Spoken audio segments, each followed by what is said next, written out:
आज मैं आप लोगों के समक्ष पूर्णमासी व्रत की कथा लेके आई हूँ। सबसे पहले मैं आपको ये बताना चाह रही हूँ कि पूर्णमासी व्रत किसे करना चाहिए, क्यों करना चाहिए और इसके करने से क्या फल होता है। तो पूर्णमासी व्रत की कथा विधि सहित। वक्रतुंड महाकाय सूर्यकोटि समप्रभाय निर्विघ्नं कुरु मे देव सर्वकार्येषु सर्वदा। बोलो श्री गणेश भगवान की जय, शिव शंकर भगवान की जय, माता पार्वती की जय। प्रत्येक मास की पूर्णमासी को पूर्ण चंद्रमा का और सूर्य का तथा श्री सत्यनारायण का व्रत किया जाता है। यह पूर्णमासी के हेतु चंद्रोदय व्यापनी ली जाती है। इसमें वेद पुराण, देव पूजन, तीर्थ स्नान और दान पुण्य करने से पुण्य मिलता है। यदि इस दिन चित्रा नक्षत्र हो तो तरह तरह के वस्त्र दान करने से स्त्रियों को सौभाग्य की प्राप्ति होती है, सौभाग्य में वृद्धि होती है। संतान की प्राप्ति व सौभाग्य की वृद्धि के लिए स्त्रियों को 32 पूर्णमासियों का व्रत करना चाहिए। यूँ तो किसी भी पूर्णमासी से आरंभ किया जा सकता है, परंतु यदि इसे मार्गशीर्ष से प्रारंभ किया जाए तो यह अति उत्तम होगा। पूजन विधि। पूर्णमासी व्रत धारण करने वाले पुरुषों व स्त्रियों को प्रातः काल ब्रह्म मुहूर्त में उठकर स्नान आदि करके संध्या वंदन, पूजा तथा नित्य कर्म करना चाहिए। आटे के चौक का पूरा कर केले का मंडप बनाकर तत्पश्चात पवित्र स्थान में आटे से चौक पूर कर केले का मंडप बनाकर शिव पार्वती की पार्थिव प्रतिमा, मिट्टी की मूर्ति बनाकर स्थापित करें। उसके बाद नवीन वस्त्र, नया वस्त्र धारण करके आसन पर पूर्व दिशा की ओर मुख करके बैठ जाएं तथा हाथ में जल लेकर संकल्प करें। उसके बाद गणेश जी का आवाहन कर पूजन करें, फिर कलश पूजन करें और चंदनादि समर्पित करें। गंध, अक्षत आदि के द्वारा घंटा बजाकर प्रभु को प्रणाम निवेदन करें, दीपक को प्रणाम करें, पुष्प अक्षत आदि से पूजन करें और खुद को पवित्र करने के लिए ये मंत्र भी बोला जा सकता है। ओम पवित्रः पवित्रो वा सर्वस्थां गतो अपि वा यः स्मरे पुंडरीकाक्षं स्वभव्यांतरः शुचिः।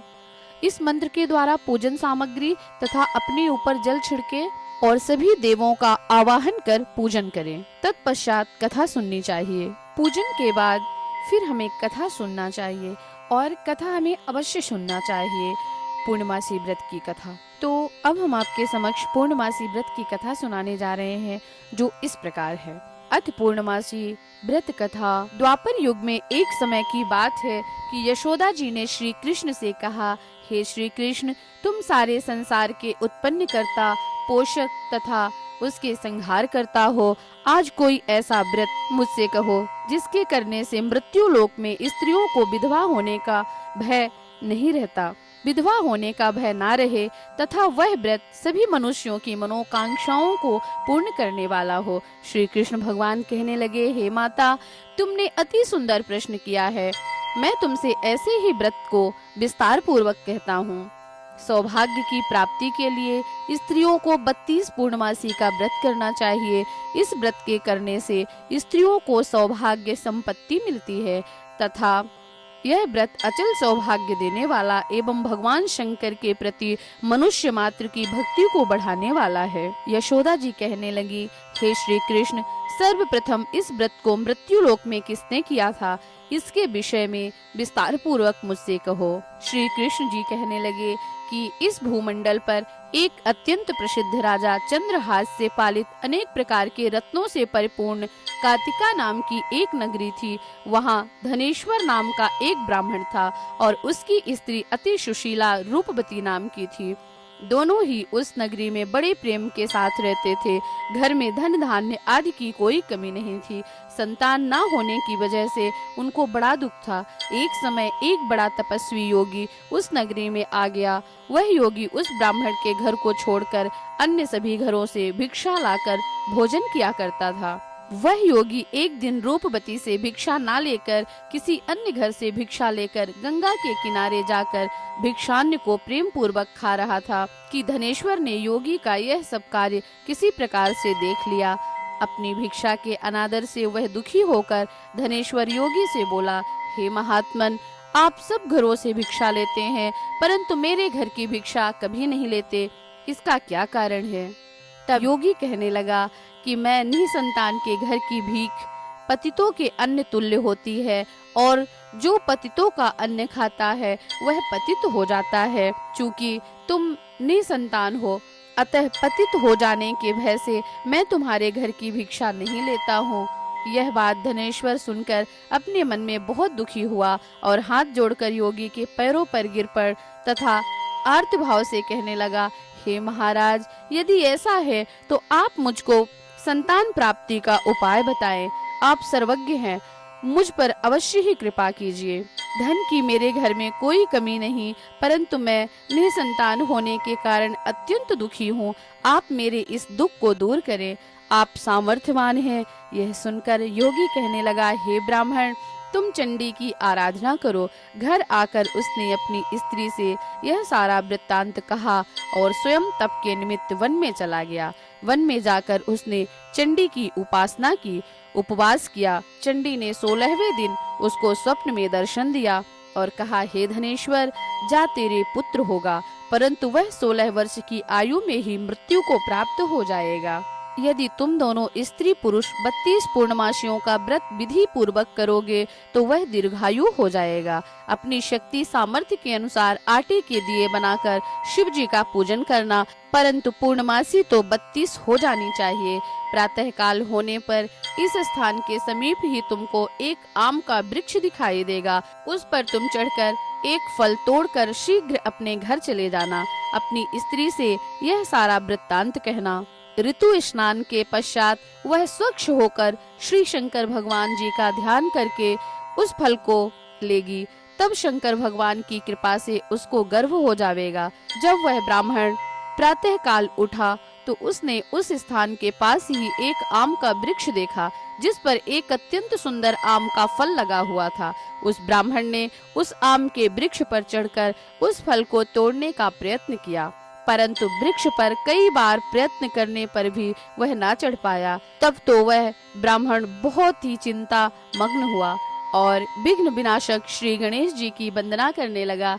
हे दयानिधे, हे दया सिंधो, अपने भक्तों के विघ्नों का नाश करने वाले, हे मंगल मूर्ति, दुष्टों को नाश करने वाले, रिद्धि सिद्धि को देने वाले, आप मुझ पर कृपा करके इतना बल देवें कि मैं अपने मनोरथ को पूर्ण कर सकूं।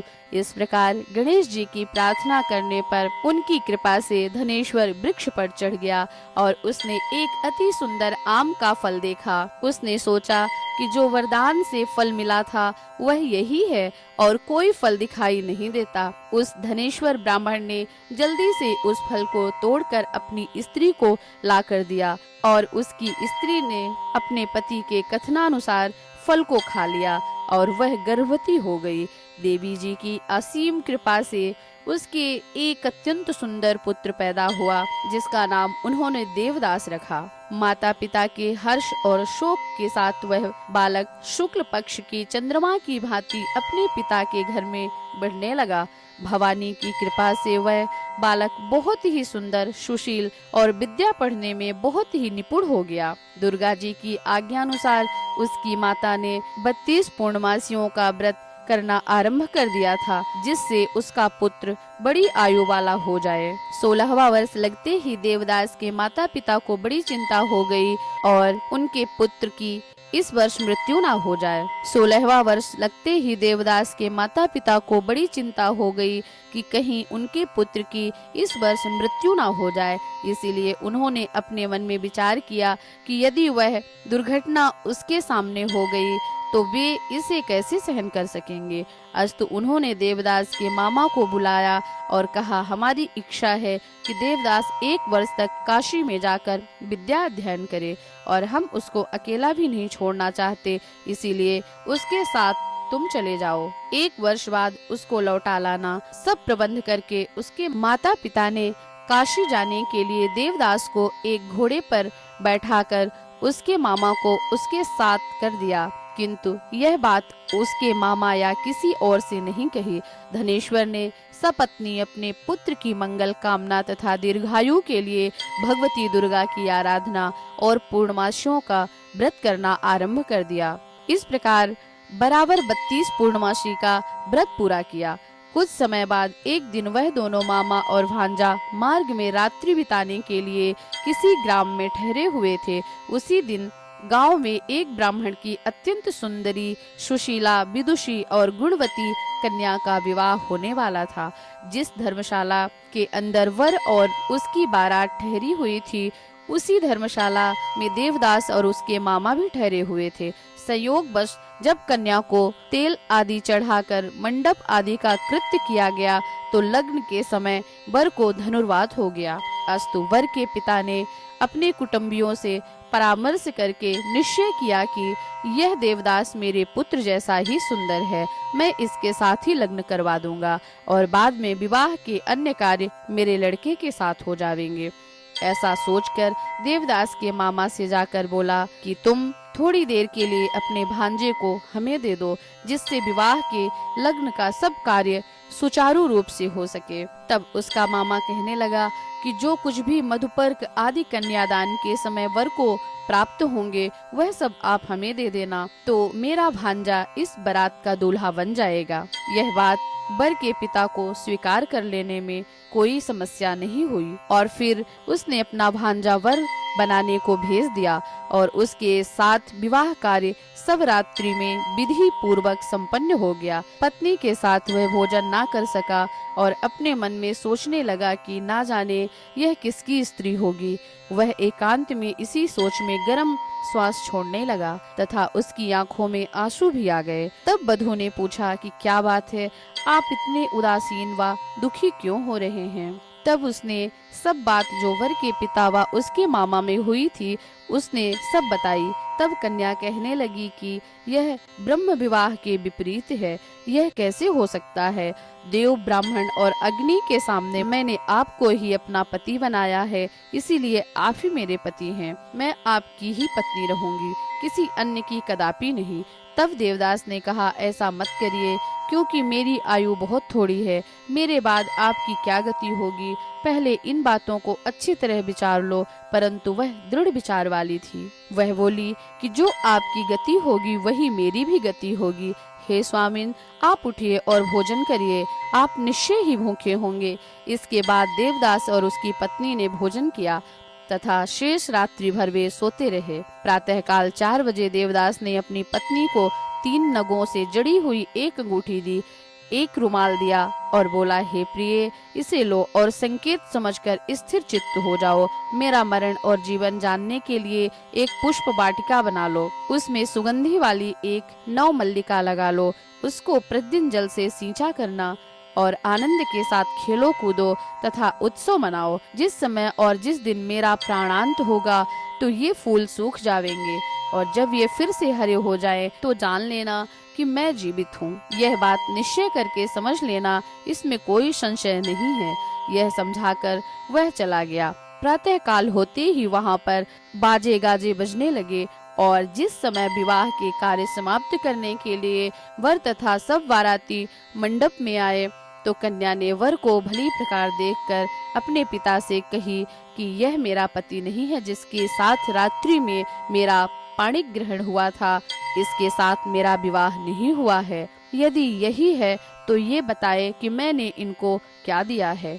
मधुपर्क और कन्यादान के समय जो मैंने भूषणादि दिए थे उन्हें दिखाएं तथा रात्रि में मैंने इनसे क्या गुप्त बात कही थी वह सब सुनावें। उसके कहे अनुसार वर को बुलाया गया। कन्या की यह सब बातें सुनकर वह कहने लगा कि मैं कुछ नहीं जानता। इसके पश्चात लज्जित होकर वह अपना सा मुंह लेकर चला गया और सारी बारात भी अपमानित होकर वहां से लौट आई। श्री कृष्ण भगवान बोले, हे माता, इस प्रकार देवदास काशी विद्या अध्ययन के लिए चला गया।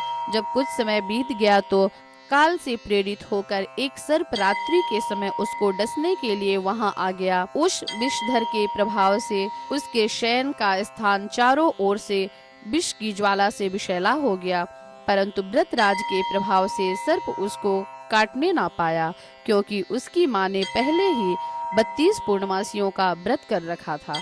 इसके बाद मध्याह्न के समय स्वयं काल वहां पर आया और उसके शरीर से उसके प्राणों को निकालने का प्रयत्न करने लगा, जिससे वह मूर्छित होकर पृथ्वी पर गिर पड़ा। भगवान की कृपा से उसी समय श्री पार्वती जी के साथ श्री शंकर भगवान वहां पर आ गए। उसकी मूर्छित दशा देखकर श्री पार्वती जी ने भगवान शंकर जी से कहा, हे महाराज, इसकी माता ने पहले 32 पूर्णमासी का व्रत किया था, जिसके प्रभाव से हे भगवान आप इसको प्राण दान दें।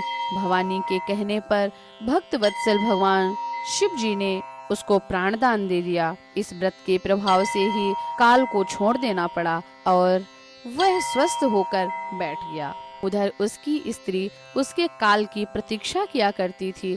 जब उस पुष्प वाटिका में पत्र पुष्प कुछ भी नहीं रहे तो उसको अत्यंत आश्चर्य हुआ, और जब वह वैसे ही फिर हरी भरी हो गई तो वह जान गई कि वह जीवित हो गए हैं। यह देखकर वह बहुत प्रसन्न हुई और अपने पिता से कहने लगी कि हे पिताजी, मेरे पति जीवित हैं, आप उनको ढूंढिए। 16वां वर्ष व्यतीत हो गया।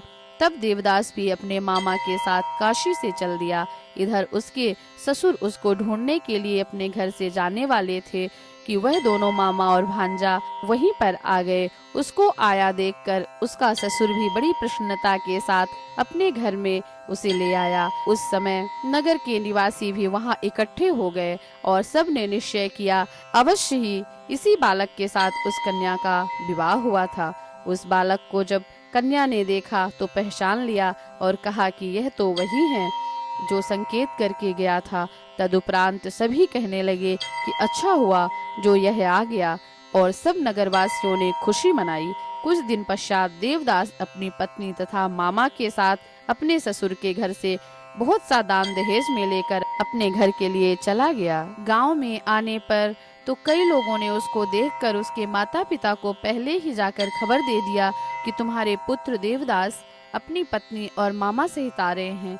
ऐसा समाचार सुनकर पहले तो उन्हें विश्वास नहीं हुआ, किंतु जब और लोगों ने भी आकर उनकी इस बात का समर्थन किया तो उनको बड़ा आश्चर्य हुआ। लेकिन थोड़ी देर में देवदास ने आकर अपने माता पिता के चरणों में आकर अपना सिर रखकर उन्हें प्रणाम किया, और उसकी पत्नी ने भी अपने सास ससुर के पैरों को स्पर्श किया। तो माता पिता ने अपने पुत्र और पुत्र वधू को हृदय से लगा लिया और दोनों की आंखों में प्रेम के अश्रु बह चले। अपने पुत्र और पुत्र वधू के आने की खुशी में धनेश्वर ने बड़ा भारी उत्सव किया और ब्राह्मणों को बहुत सी दान दक्षिणाएं देकर प्रसन्न किया। श्री कृष्ण भगवान जी कहने लगे, इस प्रकार धनेश्वर 32 पूर्णमासियों के व्रत के प्रभाव से पुत्रवान हो गया। जो भी स्त्रियां इस व्रत को करती हैं वे जन्म जन्मांतर में वैधव्य को नहीं भोगती और सदैव सौभाग्यवती रहती हैं। यह मेरा वचन है, व्रत में कोई संदेह नहीं करना। यह व्रत पुत्र पौत्रों को देने वाला तथा संपूर्ण मनोकामनाओं को पूर्ण करने वाला है। 32 पूर्णमासियों के व्रत करने से व्रती की सब इच्छाएं भगवान शिव जी की कृपा से पूर्ण हो जाती हैं। इति श्री पूर्णमासी व्रत कथा संपूर्णम। बोलो शिव शंकर भगवान की जय, माता पार्वती की जय, शिव परिवार की जय।